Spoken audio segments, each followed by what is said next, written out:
கத்துறேன்? 1 மணி நேரமா தேடினுக்கிறேன். இந்த பீரோல என்னோட பூ போட்ட சட்டையை காணோம். பீரோலயும் சரி வாழ்க்கையிலயும் சரி நான் தேடுற விஷயம் மட்டும் கிடைக்க மாட்டேங்குது. டேய் பீரோல தான் மடிச்சு வச்சேன் பாருடா. நான் கபோர்ட்ல தேடினுக்கிறேன். நானும் பீரோல தான் தேடினுக்கிறேன். உன் புடவைங்க மட்டும் அப்படியே அடுக்கடுக்கா காஞ்சி பட்டு, மதுரை பட்டு, கன்னியாகுமரியில இருந்து செங்கல்பட்டு வரைக்கும் மச்சி அடிக்க வச்சிருக்கல. என் பூ போட்ட சட்டை மட்டும் எங்க காணோம்? இப்போ உன் சட்டையை தேடி எடுத்துட்டேன்னா நான் பட்டியை போட்டு பயணிக்கு போக சொல்றியா? சட்டை தேடி கொடுமா ஃபர்ஸ்ட். டைம் ஆகுது. இப்ப நான் தேடி எடுத்தனா தொடப்ப கடை தான். தொடப்பு கட்டல வேணாம், சட்டை தேடி கொடு. இரு இங்க சட்டை இருக்கட்டும். இருதா. டேய் என் புடவைங்கடா. கீழே வந்தாலும் புடவை இங்க தான் இருக்குது. என் பூ போட்ட சட்டை எங்க? நான் மூஞ்சி கருக்குதே.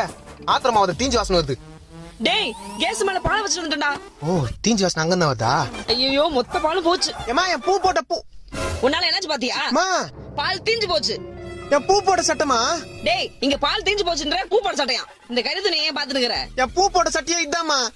பூ போட்ட சட்டை இதுதானா?